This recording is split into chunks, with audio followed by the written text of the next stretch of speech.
Assalamualaikum warahmatullahi wabarakatuh. Waalaikumsalam warahmatullahi wabarakatuh. Ya, kita lanjutkan ngaji Safinatun Najah. Kita baca bareng seperti biasa. Saya menerangkan dengan membaca Kasyifatus Saja, syarahnya Safinatun Najah. Kita sampai bab apa? Alamatul Qulub. Bismillahirrahmanirrahim. Faslun utawi iki iku ana fasal suwiji. Alamatul bulughi utawi pira-pira tetengere balik iku salasun ana telu.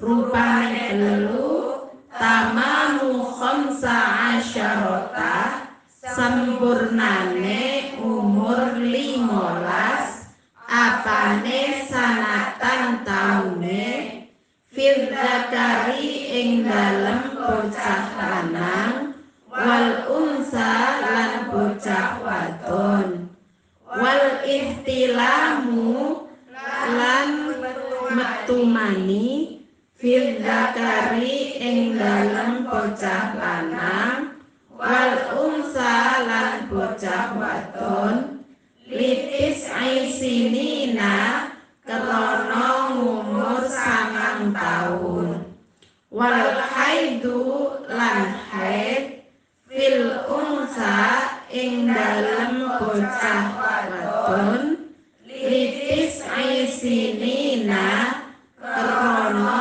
umur 9 tahun. Sampai yang sudah mengalami semua ya, tiga-tiganya ya. Yang pertama,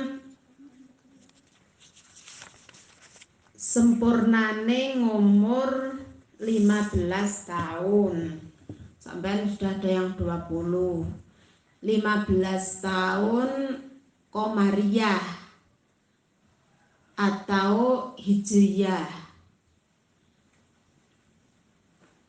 berlaku untuk anak laki-laki atau perempuan. Yang kedua, ihtilam. Ihtilam itu keluar sperma atau tidak jadi keluar karena ditahan. Dalam keadaan tidur artinya ngimpi, atau dalam keadaan terjaga. Berlaku untuk anak laki-laki dan perempuan ketika usianya 9 tahun Komariah. Yang ketiga khusus untuk perempuan, yaitu haid ketika umurnya 9 tahun Komariah, walaupun haidnya cuma sedikit. Ya.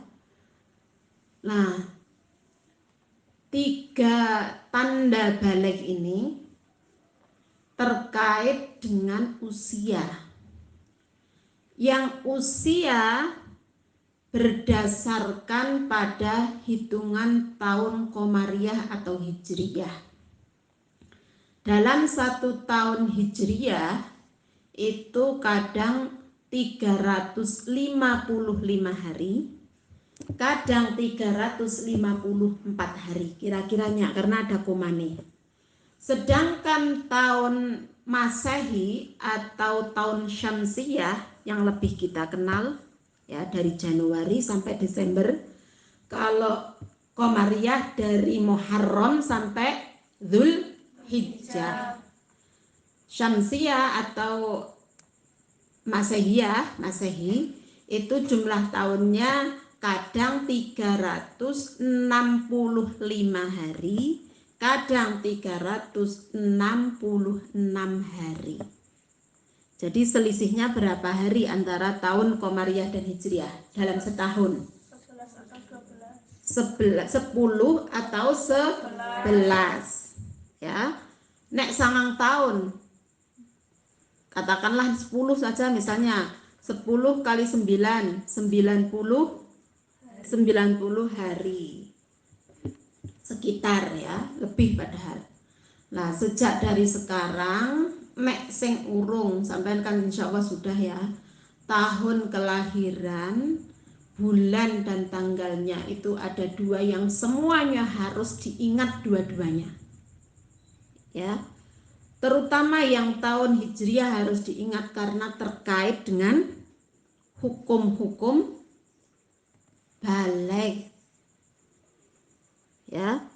Jadi nyelameti ulang tahun kan yang lebih terkenal apanya? Tahun apanya?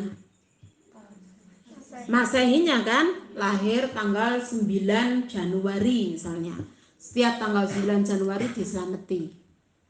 Lah, kok nek wis 9 tahun, lho iki lagi 9 tahun kok wis head, dikira penyakit orang ngerti. Padahal 9 tahun Masehi ya, nek 9 tahun itu hijriahnya sudah lebih dari 9 tahun.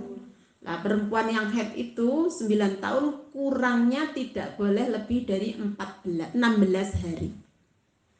Ya, 9 tahun hijriah kurang dari 16 hari. Boleh, itu sudah bisa dikatakan haid. Penelitian saya di Fakultas Syariah tentang haid ya, itu banyak di antara mahasiswa ketika pertama kali mengalami haid menyampaikan kepada temannya atau kepada ibunya. Tapi tidak ada satupun ya yang menyampaikan ketika ihtilam itu menyampaikan wadul atau curhat kepada bapaknya, kepada ibunya atau kepada temannya. Ada deng, kepada temannya ada. Artinya sebetulnya sampai generasi berikutnya ya, generasi milenial, diharapkan dengan anak itu seakrab mungkin, sedekat mungkin, sehingga anak tidak ada rasa takut dan sungkan menyampaikan apapun yang terjadi pada dirinya, pada tubuhnya. Nek ihtilam ya bilang, nek haid ya bilang ya. Masalahnya kadang pada saat sebelum balik anak-anak tidak pernah diajari tentang menghadapi masa balik, baik secara syar'iyan atau fikhiyan atau secara psikologisnya. Kone arep haid keadaannya begini, sindrom pre-haid misalnya. Itu ya, jadi karena balik itu bisa sangat mudah terjadi ya. Mungkin ada yang 9 tahun wis ihtilam, ada yang 9 tahun 10 tahun mungkin ya, banyak 10 tahun itu sekarang sudah pada haid ya. 9 tahun saya belum menemukan, tapi kalau 10 tahun ada ya.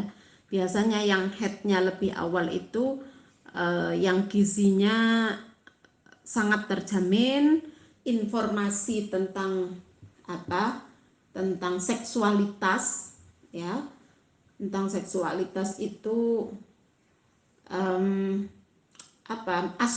asupan informasi tentang seksualitas lebih besar daripada yang tidak. Nah, sekarang kan sudah terbuka, ada internet ya, mau baca apa, mau lihat apa bisa kalau tidak difilter. Makanya anak sekarang umumnya lebih dini, lebih awal haid daripada anak generasi saya, generasi tahun 70-an ya.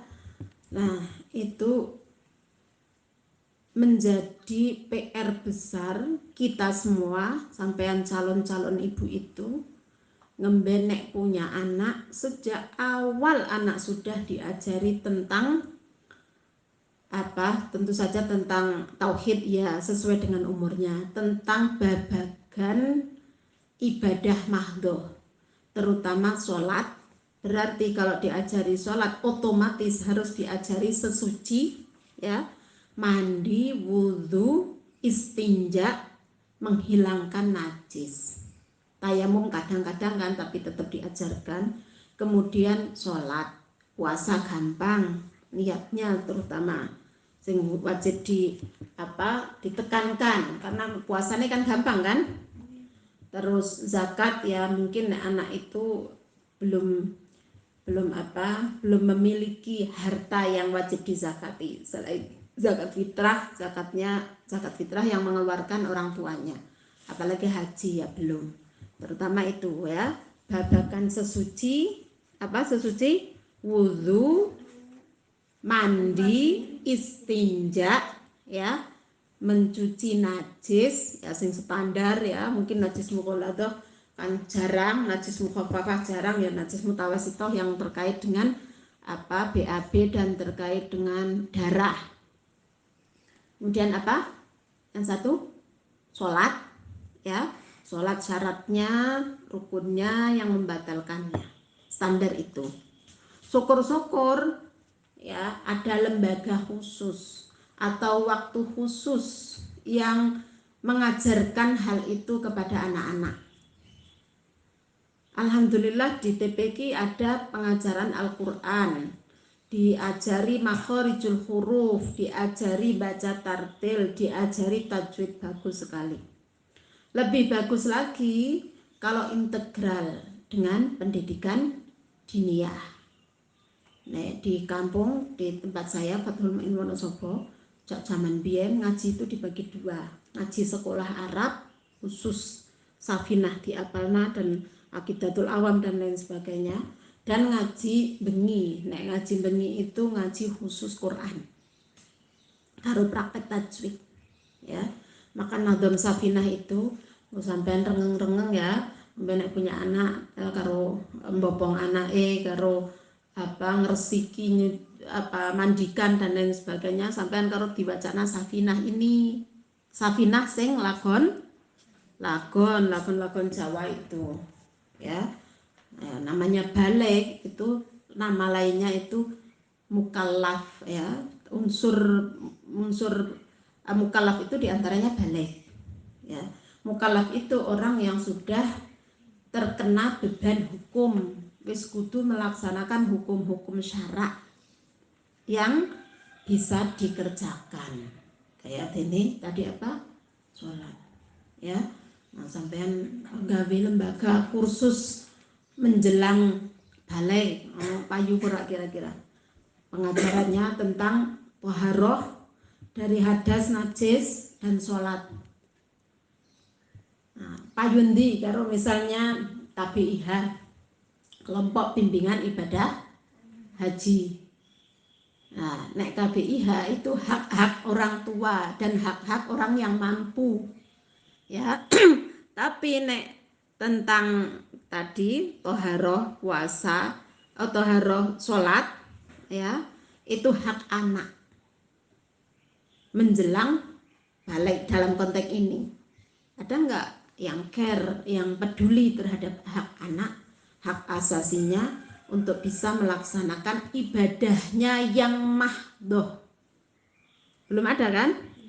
Belum ada. Nah, nek belum ada, silahkan sampean pikirkan bagaimana supaya ada. Sing ngajar di TPQ sampean memasukkan atau mengajarkan ya babagan toharoh dan sholat ya. Upamane ya, anak sampai 9 tahun belum fasih baca Al-Quran tapi sudah haid ya, lebih didahulukan diajari baca tulis Al-Quran sampai hafal juz amma, atau lebih dulu harus diajari tentang hal-hal yang terkait dengan toharoh dan sholat? Kenapa?